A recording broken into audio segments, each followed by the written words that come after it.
Okay, I have to say howdy. Howdy. All right, now things are formal and official and we can continue. So thank you so much to everyone for coming out tonight. I know this event is a little bit later in the evening, but I think that that's a rare and special opportunity to have a more intimate evening, and I can't think of a better and more esteemed guest to have join us for our evening's discussion. We're delighted, of course, this evening to welcome Bayan Sami Rahman, the Kurdish Regional Government Representative to the United States. Representative Rahman holds her post in a time of seismic shifts in the Middle East. I think that's an understatement these days. On the heels, of course, of a Kurdish independence referendum, and as millions of refugees, as you all well know, flow into Kurdistan from war-torn regions. Prior to her U.S. appointment in 2015, Representative Rahman was the High Representative to the United Kingdom. She was elected to the Leadership Council of the Kurdistan Democratic Party in 2010. And before her career in public service, she worked as a journalist for 17 years. A big shift and a different form of public service, certainly.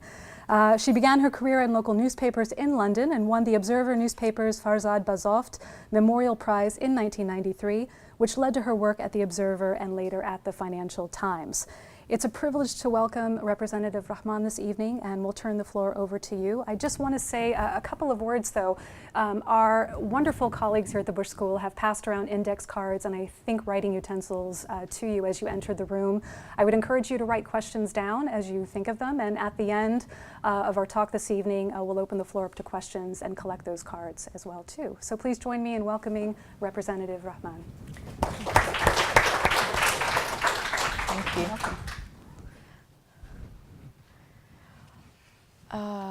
Now, how do I move the PowerPoint?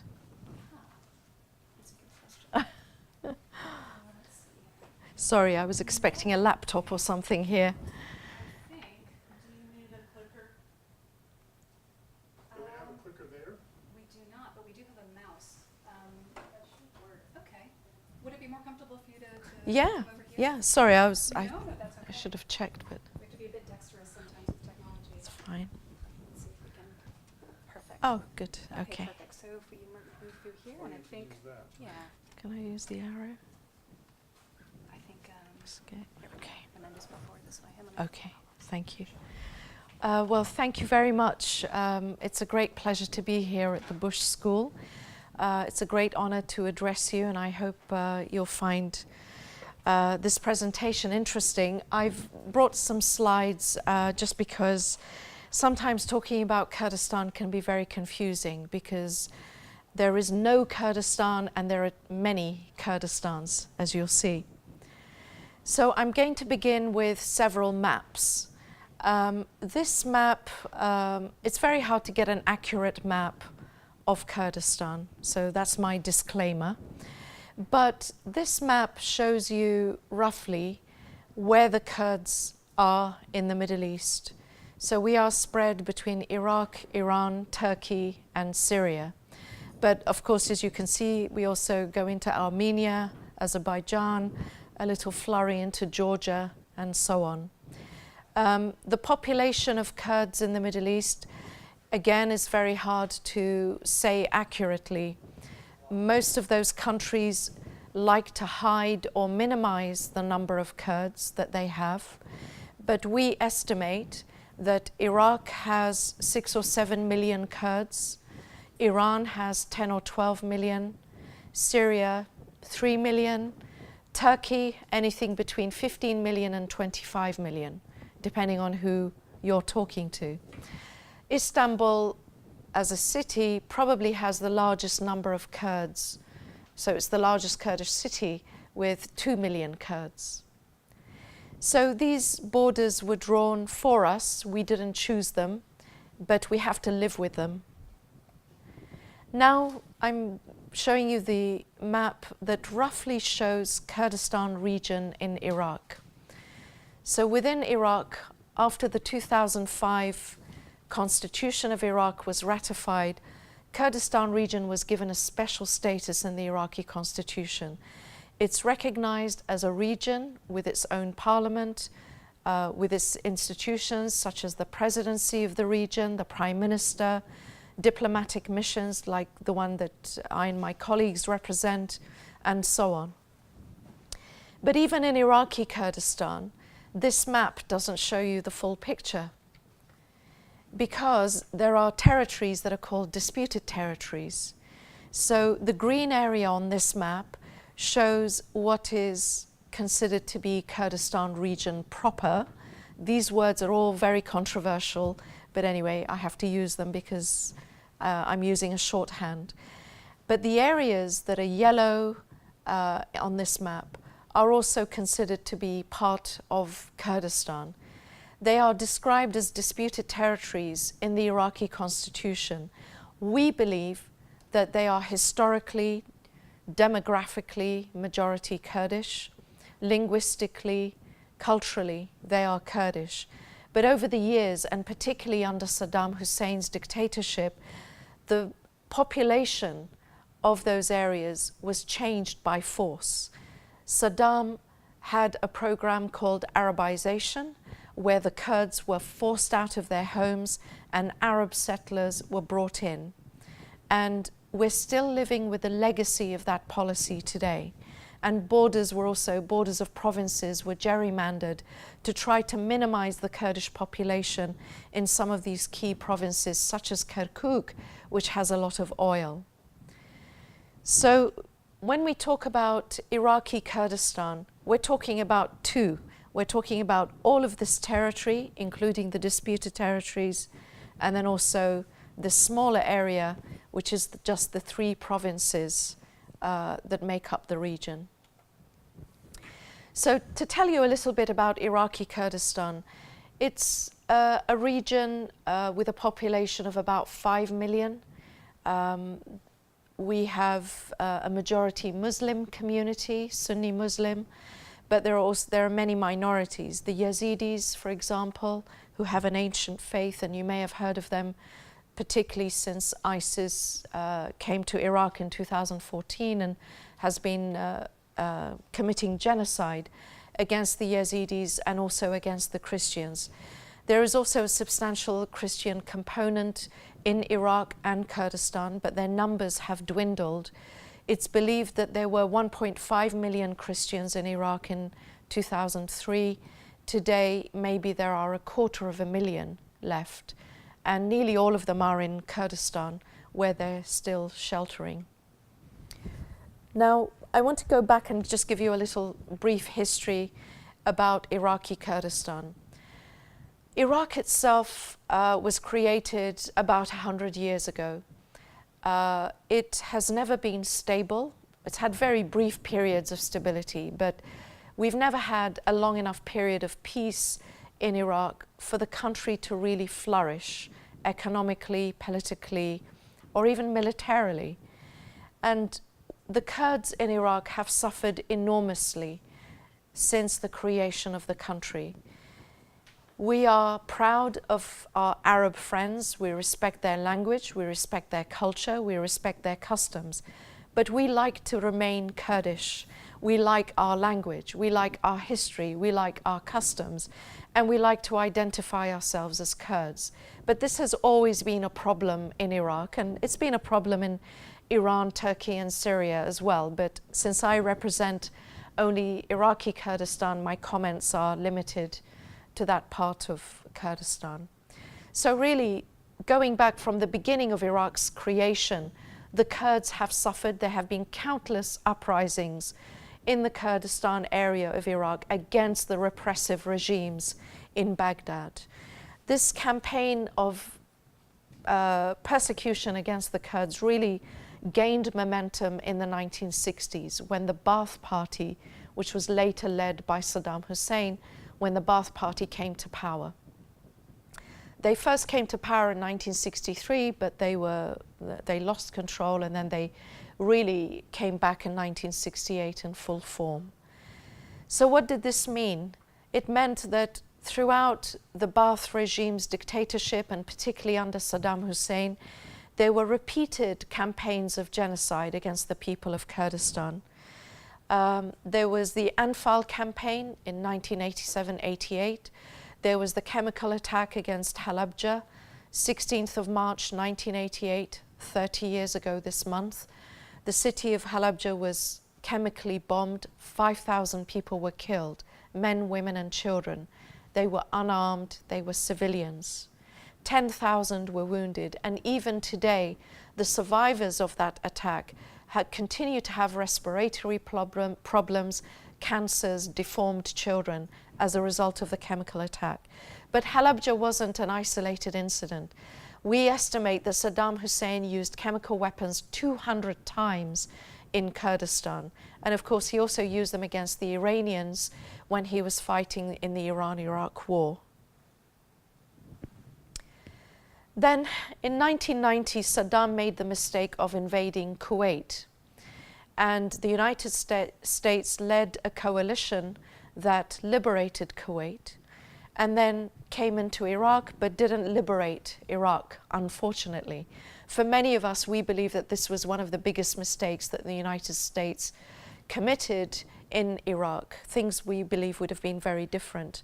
But President Bush had his reasons for doing that.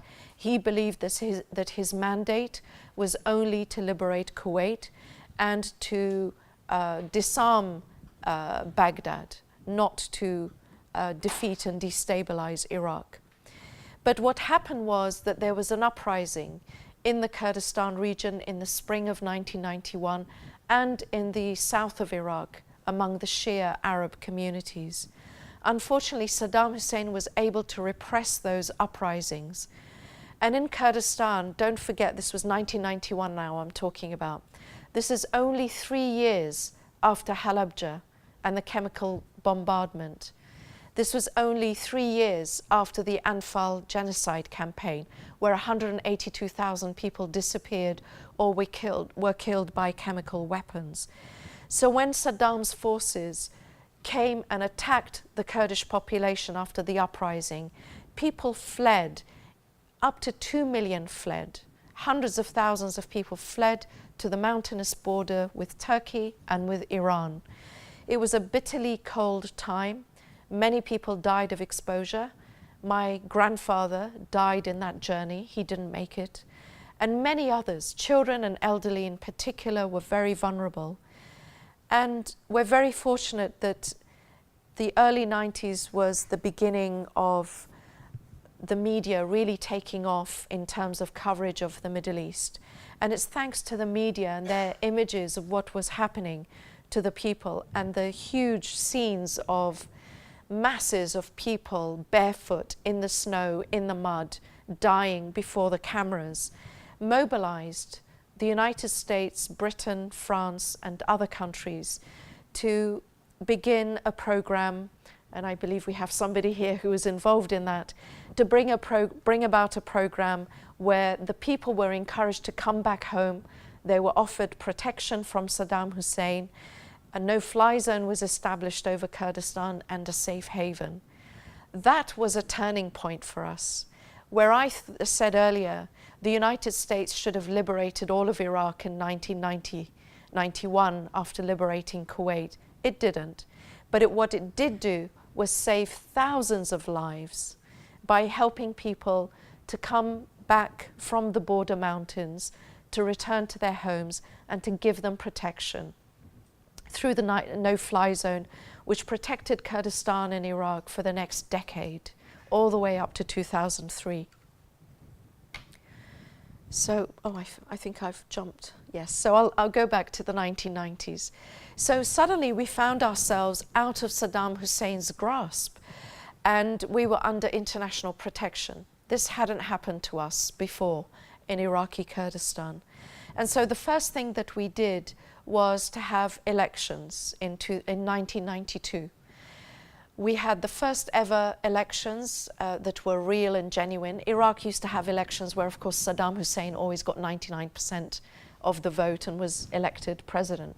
But these were real elections held in Kurdistan. And I say they were real because the two main parties, the KDP and the PUK, more or less got 50-50 in the vote. If it had been a rigged election, I think the vote would have been different. But the two parties were neck and neck in the elections.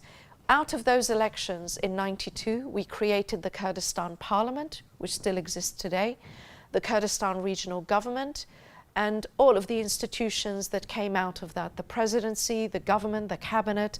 Law number 5 of 1992 of the Kurdistan Parliament created the Peshmerga as our legitimate army, and so on. The 1990s was still a very difficult time. Saddam Hussein had destroyed 4,500 villages in his genocide campaign. This broke the back of Kurdistan's economy, which had been an agricultural economy. He had traumatized and killed people en masse. Of course, not only the Kurds. He was also brutal to the Arabs in the south, and even the Sunni Arabs who disagreed with him. Anybody who didn't agree with his regime was a target. So the 1990s were a period of hardship, but eventually the UN Oil for Food program kicked in. This was a program where the world had international sanctions on Iraq. Saddam was not allowed to sell oil any longer. The UN was selling the oil and using the revenues to buy food, medicine, and supplies, and to effectively run the country. The Oil for Food program was very corrupt, and I believe there's a film that's just come out about this. If I remember correctly, it's called something like Backstabbing for Beginners. I haven't seen it, but I know the writer, and I recommend that you all go and see it, and I look forward to seeing it myself.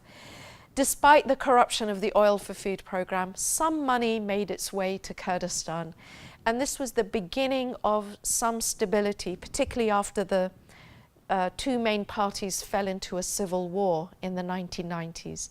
So the civil war ended. The US helped us to broker a peace between the two parties.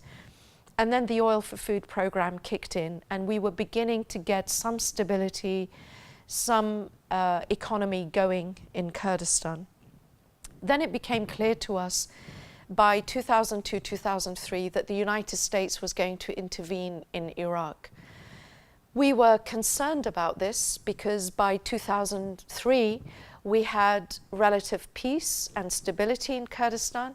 We were beginning to receive the Oil for Food program. We were beginning to rebuild some of the villages that had been destroyed.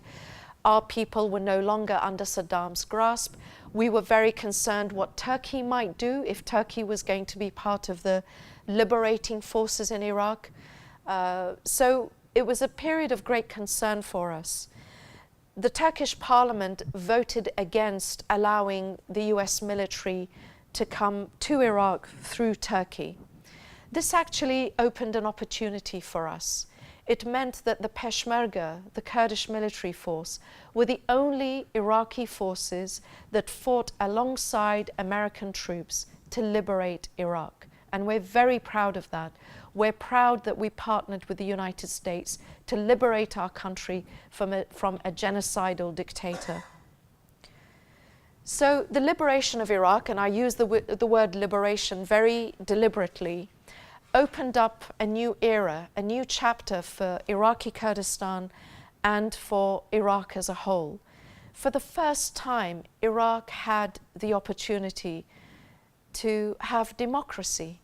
Our vision for Iraq was and remains that Iraq should be a federal state, that there should be equal rights, whether you're Christian or Muslim or Yazidi, whether you're Shabak or Kaki, whether you're Kurdish, Turkoman, Assyrian or Arab, there should be equality, and that there should be devolved power, delegated power to the regions and the provinces, and that Iraq should never again have a strong man at the helm, because that is catastrophic, and I believe catastrophic not only in Iraq but in most of the Middle East.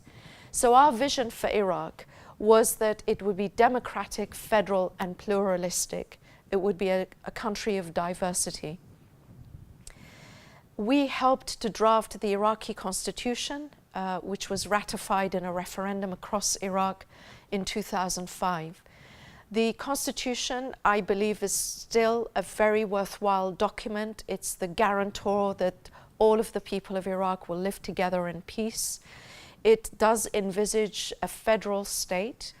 It envisages a parliament that has two houses, the lower house or the House of Representatives and the upper house, which should represent the interest of the provinces.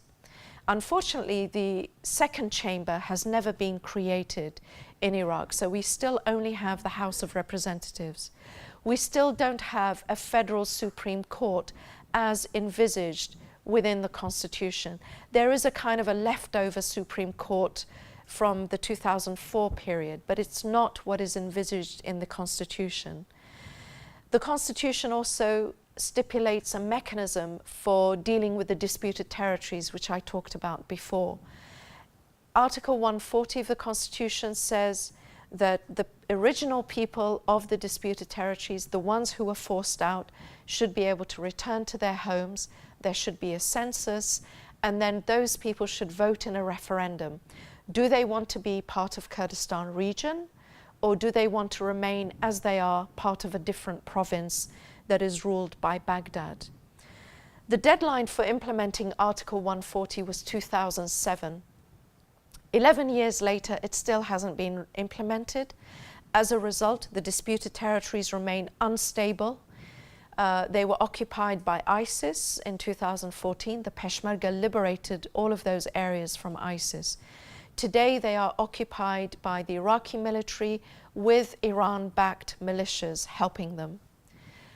We believe the disputed territories remain disputed, and the State Department has said the same. And we believe that Article 140 should still be implemented. We believe that the disputed territories should have a joint security mechanism so that the Iraqi forces, the Iraqi military, the regular army, the Peshmerga, and the coalition, whether it's the US or another coalition partner, should jointly have the security mechanism for the disputed territories.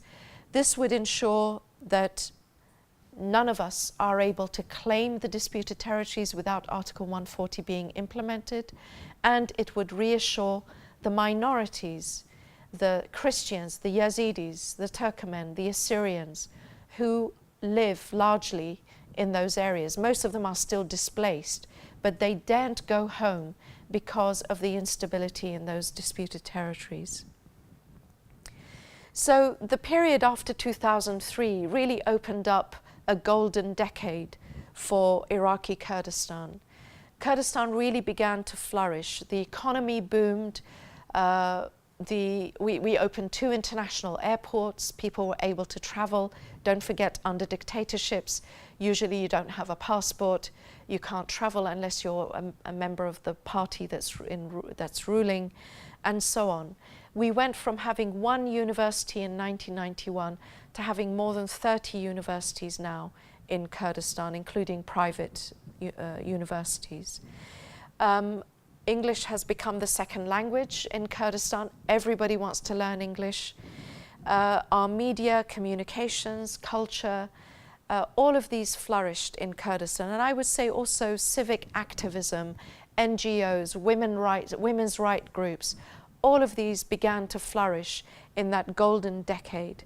We also created an oil and gas industry from scratch during that decade. About 10 years ago, 2007, thereabouts, we passed the Kurdistan oil law, which is in line with the Iraqi Constitution, but it opened the way for us to sign contracts with oil companies from around the world.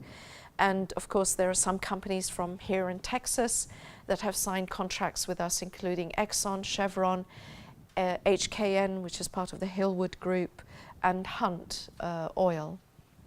But there are many others. I think there are 19 countries represented in oil and gas contracts with Kurdistan.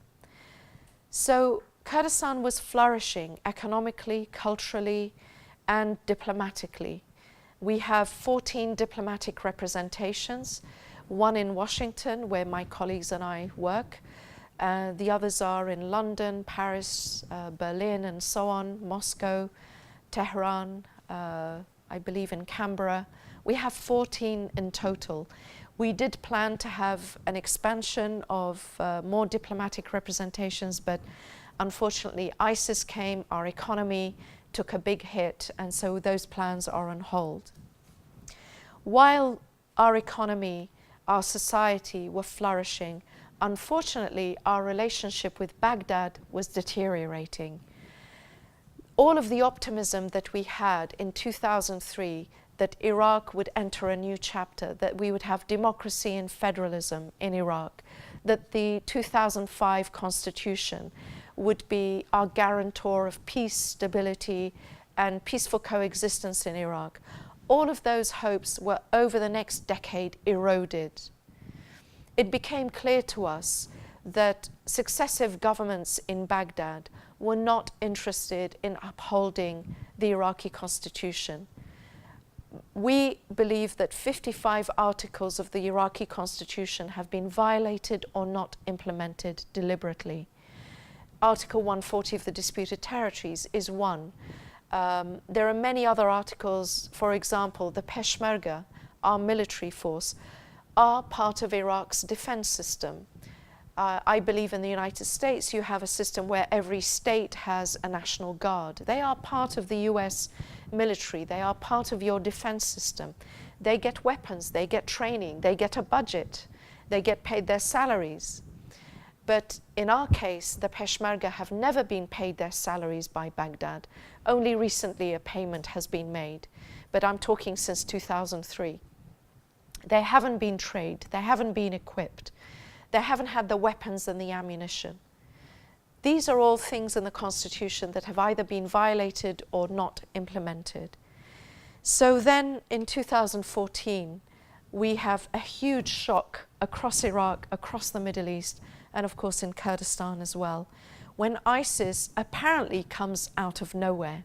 But actually, as I'll explain, it didn't come out of nowhere. It came out of Iraq. It is a creature born of Iraq because of the failed policies of successive Iraqi governments, the neglect of the Sunni Arab community by the Shia-led governments in Baghdad had a huge impact on the Sunni community, to the point where they joined an insurgency with Al-Qaeda against the Americans, against the government in Baghdad. And of course the surge and the Sunni awakening pushed back on Al-Qaeda, but the remnants of Al-Qaeda created ISIS, and they have a partnership with the Baathists who remain in Iraq. ISIS came out of Iraq. It did attract foreign fighters, it attracted groups in Syria, but it is a creature of Iraq. And I think that's very important, because the problems that led to the creation of ISIS still exist. They haven't been solved. They're still there. Only now we have more problems. So the period from 2014 to 2016, really even 17, we have seen shocks to our economy and society. From February 2014, the then Prime Minister of Iraq, Prime Minister Maliki, cut off Kurdistan's budget. Our share of the federal budget from Baghdad stopped, and it hasn't come, except a very small payment has been made very recently. There was a crash in oil prices, and we rely on oil for much of our revenues. A humanitarian crisis began as people fled the genocide being committed by ISIS. At one point, we were sheltering 1.8 million displaced Iraqis and Syrian refugees. Today, the number is 1.5 million, so it hasn't gone down very much. We have Syrian refugees who've been with us since about 2011-12, and we have a constant flow of displaced people fleeing ISIS, fleeing the instability in Kirkuk and other areas, and they cannot return home because wherever ISIS was holed up, they destroyed everything. They destroyed the infrastructure, they destroyed homes, they have booby-trapped everything, there are mines and IEDs everywhere. And there needs to be a huge reconstruction program for Iraq, something like the Marshall Plan after the Second World War.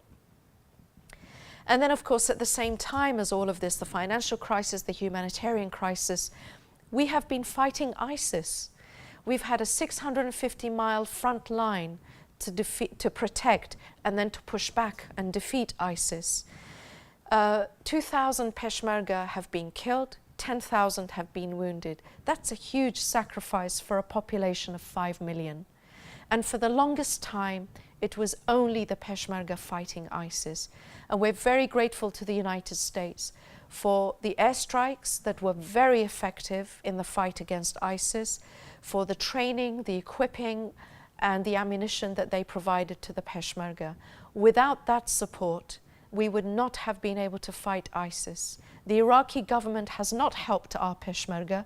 The Iraqi government has not helped with the humanitarian crisis. So we've had to rely on the UN, the United States, and our coalition partners, and we're very grateful for all of that.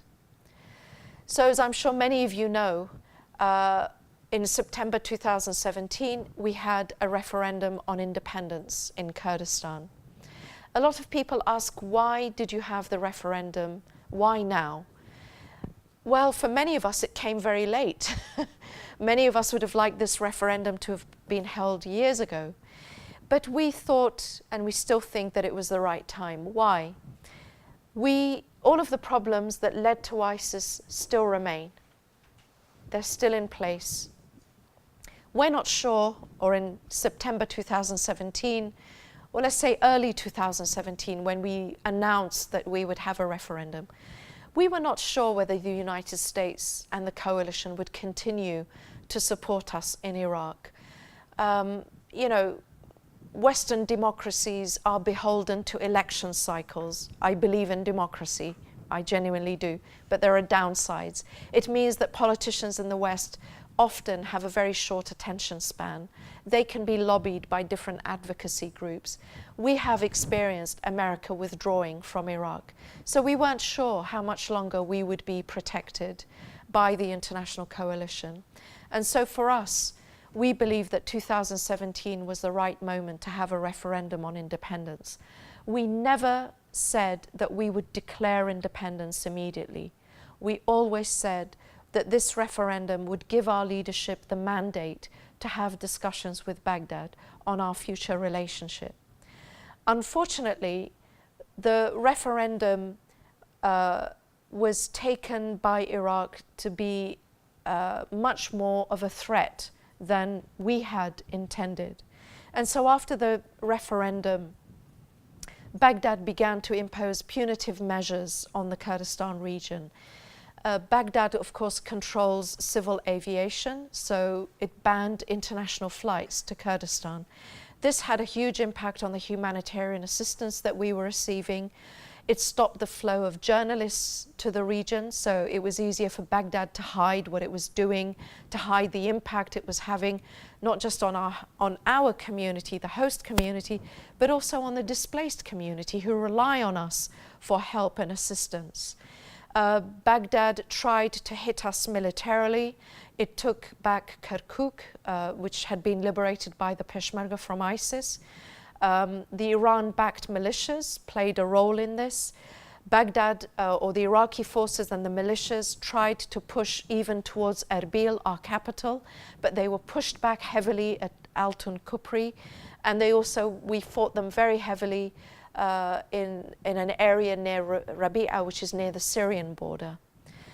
We believe that Baghdad wanted to isolate us diplomatically, wanted to isolate us and strangle us economically, and to push back on us militarily. Fortunately, the diplomatic isolation failed. Our leadership has been able to travel to Europe. President Macron invited our leaders to Paris in December. In January and February, they were able to travel to Europe to meet Angela Merkel, to participate in the Munich conference. And since then, anyway, our relationship with Baghdad has started to improve. There has been a dialogue, and we thank the United States for encouraging Baghdad to begin a dialogue with us. So even though we've had tensions, a lot of strain, a lot of stress and anger on both sides, in the past couple of months, and particularly in the past few weeks, our relationship with Baghdad has begun to thaw. So these are the punitive measures that I had just outlined. Maybe I'll just stay with this slide for a moment so you can look at it, and then I will move on.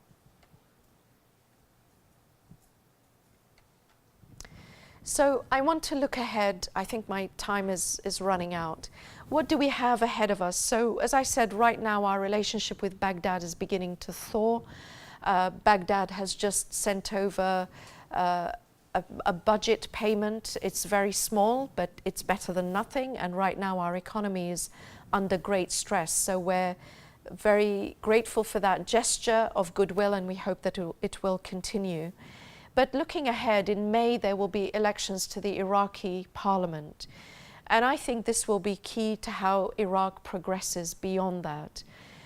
By our calculation, and I think most people would agree, we don't think that any single party will get enough seats to form a government by itself. So we're looking to a period immediately after the May elections where there will be a lot of jockeying, a lot of coalition building in Iraq.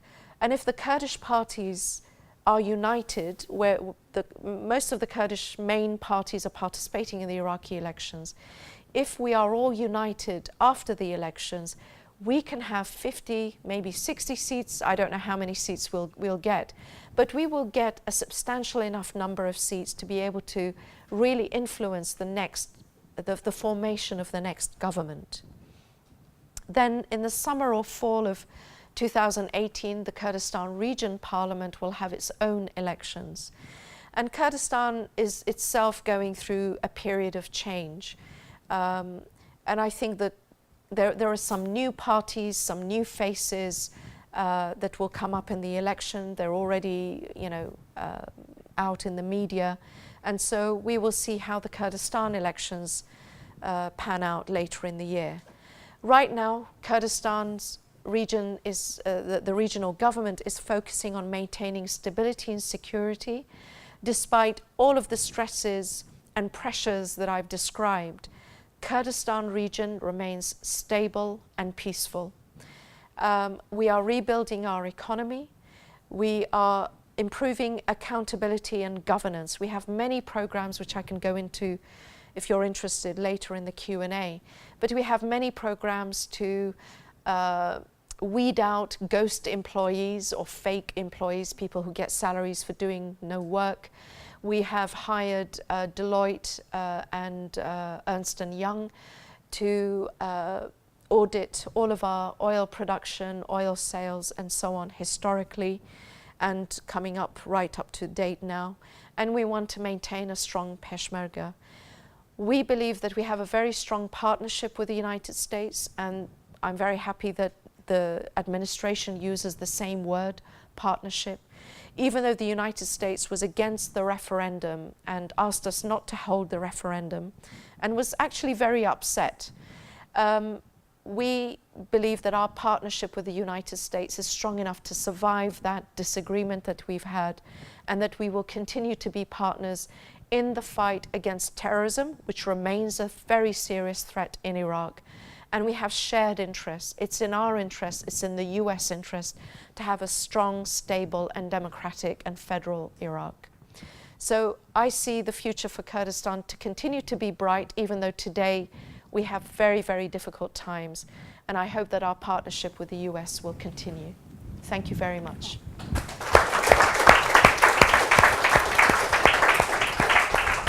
Thank you so much. Why don't you join me up here? We're a little bit recessed in front. Thank you so much for those captivating comments and a really fascinating overview of what is an extraordinarily rich history. And I really and truly wish that we had you for another 3 hours. But we don't, unfortunately. We've got, I think, about just under 15 minutes remaining, and I will selfishly use my position as moderator to ask you a couple of questions first, and then we can perhaps open the floor up for questions from our audience. I know we have many, many eager folks that are waiting to ask you some questions first.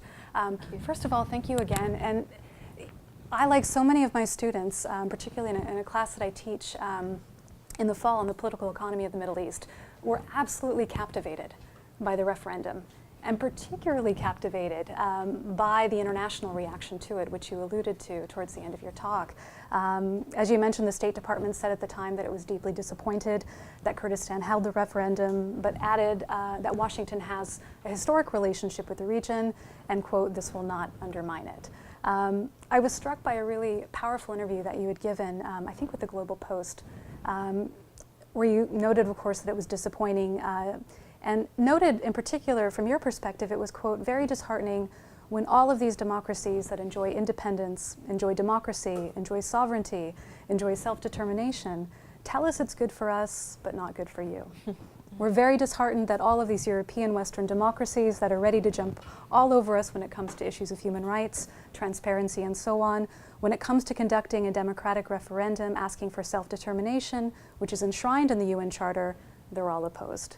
The hypocrisy can't help but be noticeable, which I thought was an incredibly powerful quote.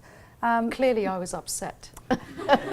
There were some emotions there, to be sure, at the time. But I'm wondering since then, because September obviously wasn't that far away, and while that topic dominated headlines for the days that followed the referendum, unfortunately it's slipped off, I think, the radar for most Americans in particular. And I'm wondering if you can tell us a little bit about the reaction from the Kurdish community from that time frame, and kind of your thoughts, especially in Washington, about your response as a diplomat, the kinds of conversations that you're having in Washington these days following the referendum. Can you speak a little bit louder? Oh, sure. I think the mic isn't doing its job properly. Okay. How's that?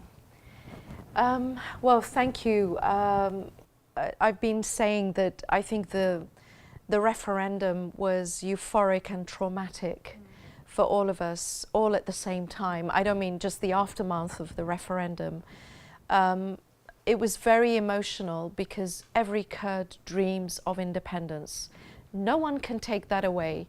That's a fact. No one can. Saddam tried to wipe us out and he failed, and we still want independence. No, nobody can wipe that out. But we also have to be realistic and live with the political realities that we are in, that we have to take the cards that we're dealt. That's our situation.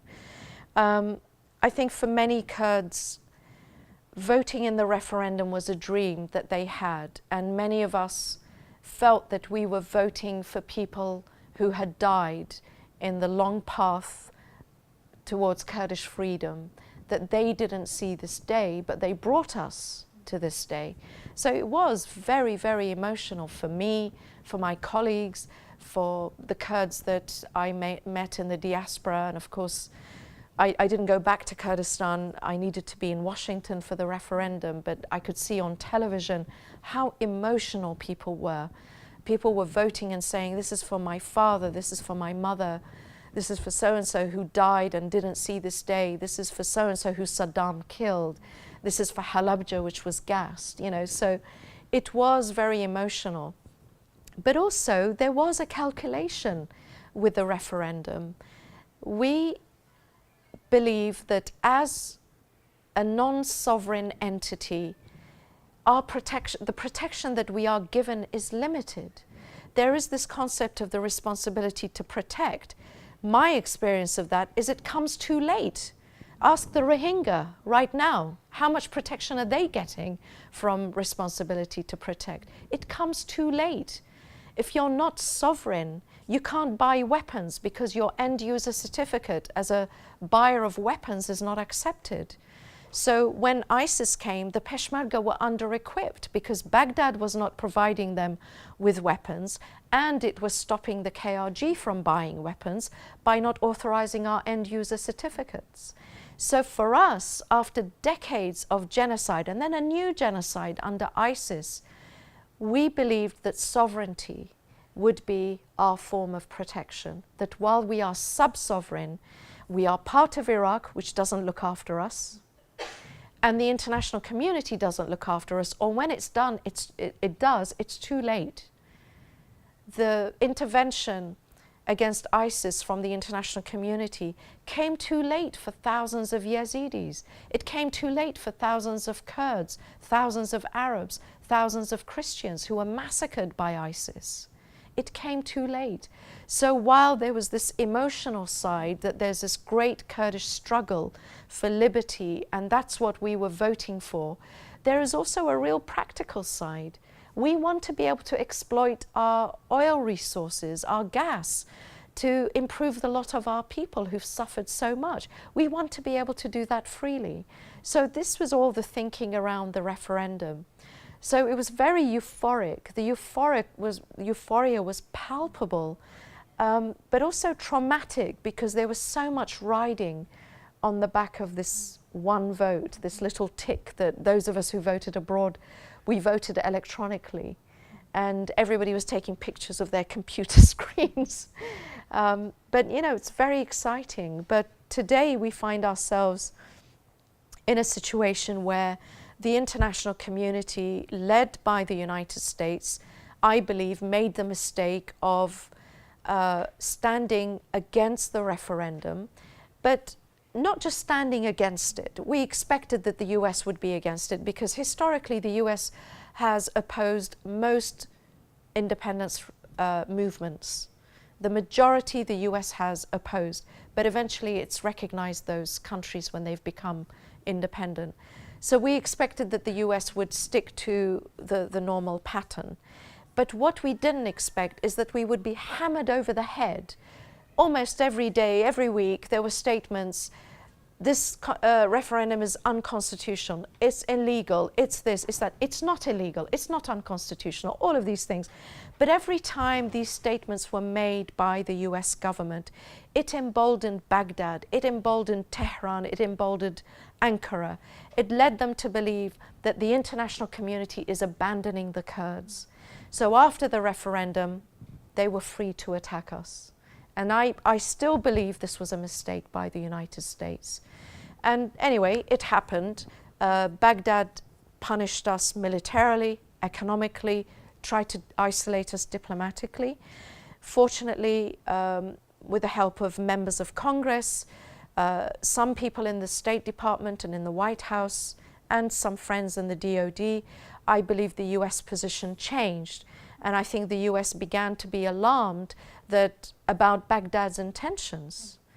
And the US recognizes that it's in the US interest to have a strong and viable and stable Kurdistan region within Iraq. They want us to stay in Iraq. Okay, help us to stay in Iraq. Help us with our economy. Help our Peshmerga to be able to protect us. Help our population and all of the displaced people. Help us to be part of an Iraq that is federal and democratic. Then we will be the best Iraqis. So do you find the reception in DC changing significantly since September? I would say that there were very tense moments, perhaps late September, October. But very soon after that, the State Department and the White House made statements that were more reassuring. And the relation, I mean, we've always had talks. There was never any cut-off of relations. We've had very frank talks that I think you can only really have when there is a partnership. And the relationship continues, and the US, as I've said now several times, believes in the partnership with the Kurdistan region, and we believe in the partnership with the United States. And you know, there are many examples I can give you, one of them being that the Department of Defense has reinstated the stipends that it was giving to some of the Peshmerga, with Baghdad's blessing, of course, not without Baghdad. So these have been reinstated, and our relationship with the US remains strong. But I don't think anybody in international relations can expect relations to always be smooth and all milk and honey. Optimistically, yeah. Yes. We open the floor up for some questions, given time. Oh, we've got tons of questions. Brilliant. All right. And please, we have a good assortment, I think, topically. If Baghdad, after the next elections, returns to unfriendly practices, would the KRG resort to declaring independence? Wow, that's a big, explosive I'll question. I went straight for the most that? important one. Identify yourself. Well, let's hope we don't go there. Right now, many of us believe, not just in Kurdistan, I think many of our international friends also believe that the Kurdish parties, if they're united after the election, can have a very strong influence on the makeup of the next Iraqi coalition government. And let's hope that that's what comes about. And I think, you know, Prime Minister Abadi, even though his relationship with us deteriorated, obviously, immediately after the referendum, now, you know, in the past several weeks, there's been a thaw in the relationship. There have been gestures, there have been confidence-building measures on both sides. And we don't expect everything to be resolved immediately, but we do believe that both sides can take small measures. On our part, we can take steps to reassure Baghdad so that we can get back to having a more normal relationship. And then let's see what happens after the elections. Great. All right, so after 2003 in Iraq, some have argued that the situation for women actually became worse. What is the status of women in Iraqi Kurdistan? How does it compare to the rest of Iraq or to the region? I would say in Iraqi Kurdistan, the status of women has improved. There's still a long way to go. It's not perfect by any means, but there are so many women's rights groups now in Kurdistan, and they partner with international NGOs, they get training, they get support. So they have a very big influence on issues like forced marriage, child marriage, FGM and things like that. And the Kurdistan region has passed many laws since 2003 focusing on these issues. But besides that, Kurdistan has a quota system for our parliament. 30% of members of parliament have to be women.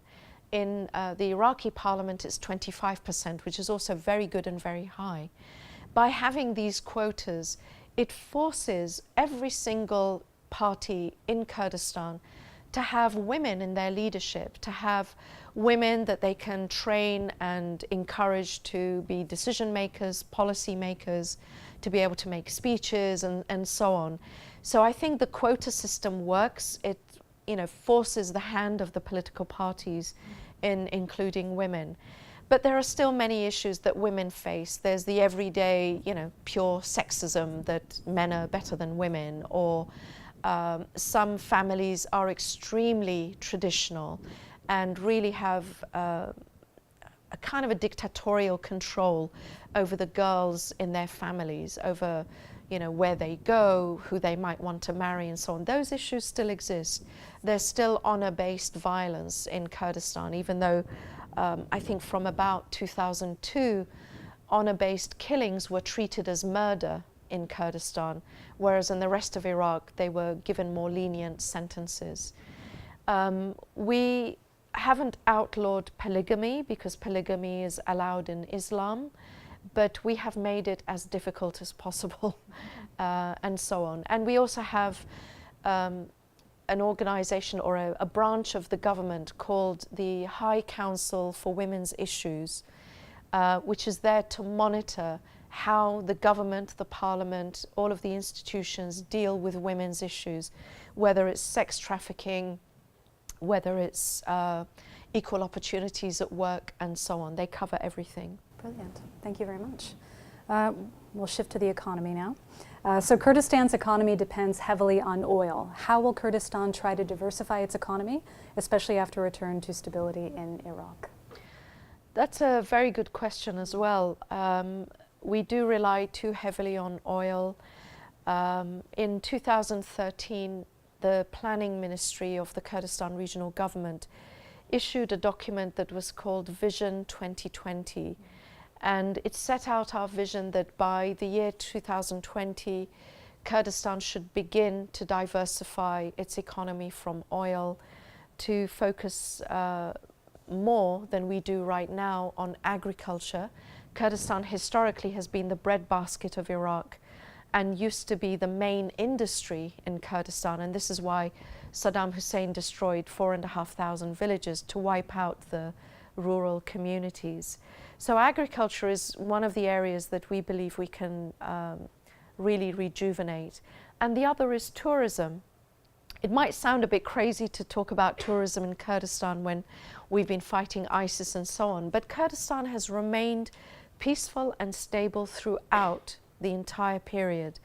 And up to 2014, the number of tourists coming to Kurdistan was increasing year by year from other parts of Iraq, from countries like Iran.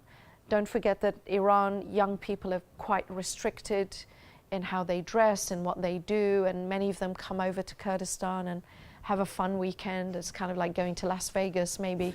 I don't know. I don't know what happens in Las Vegas, but anyway, that's a wild guess. But you know, Kurdistan has that freedom, that free air that you can enjoy. Shopping malls. There are great, beautiful landscapes, mountains, rivers, and in the long term, Kurdistan can really develop a tourism industry similarly to Turkey, to Jordan. I think Jordan maybe has been one of the most successful countries in terms of tourism.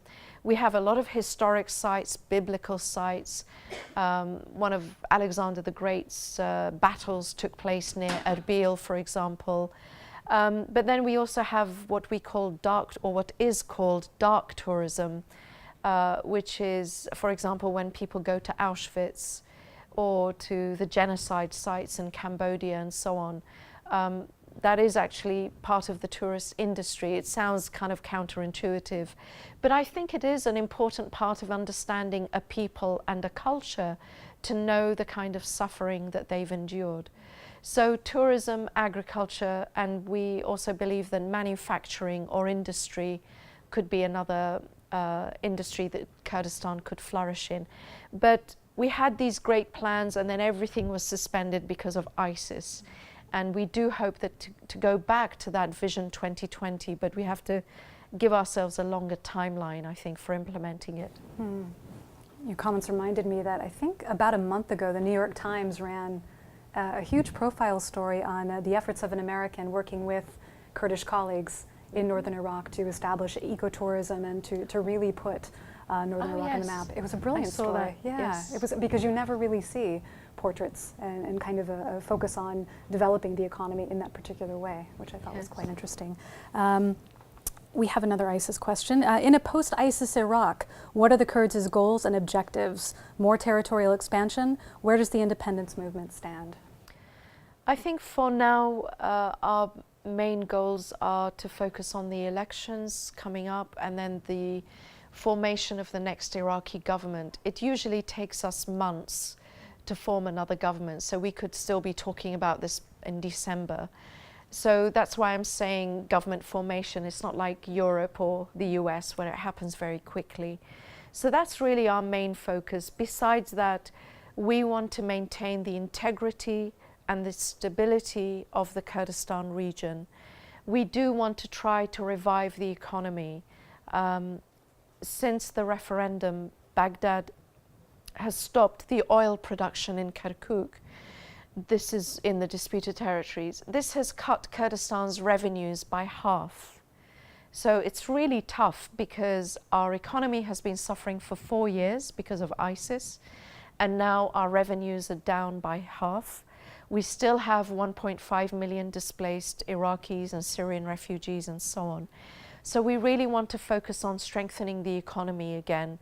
And in the longer term, we want to establish a much better relationship with Baghdad, and we hope that the constitution can be implemented. I truly believe that if the Iraqi constitution had been implemented in full, we may not have had a referendum. So let's go back to the constitution. Prime Minister Abadi has repeatedly said, we will implement the constitution. The constitution must be our guide. We agree with that. So these are the things that we want to focus on. And then, of course, also focusing on maintaining unity in the Kurdish house. We've had a very destabilizing time in the Kurdistan region because of the war, because of the measures against us after the referendum. And we really need to help our community economically and to keep the Kurdish house united. Thank you. I think we have time for just one more question, so apologies to those whose questions I haven't been able to get to. How do the Kurds view the international community today? Do they see it as an ally? I think many members of the public in Kurdistan are very disappointed. As I said, when you quoted me from that interview, we look particularly to Europe, the United States, Canada, as examples and models of democracy, of free speech, of listening to the voice of the people. So the reaction to our referendum was very disheartening. So I think it's harder now for the United States and our European friends to lecture us about human rights when we see how refugees are treated, how Europe and other countries treat refugees. Don't lecture us about human rights. You treat the refugees better, then talk to me. So that's our attitude, that some of the norms, some of the rules of international engagement are being broken by the West. So it's harder for the West to, it's harder for us to look up to the West as an example. Despite all of that, we still remain partners. We still do look to the West, because despite everything, democracy is the best model, and we want the freedoms that you enjoy. We want the freedom of expression, the freedom to travel, the freedom to have an economy that is an economy of our making, not one that is imposed on us. So there is a lot of disappointment and disheartening feeling in Kurdistan, but I would say that we still look to the West for our inspiration. Thank you very much. Thank you. Everyone, please join me in thanking Representative Rahman. Thank you very much. It's a pleasure, really. Thank you so much for taking the time. Thank you I for appreciate this. it. Again, we really could have had 2 more hours. I'm really sorry that we can't keep you longer.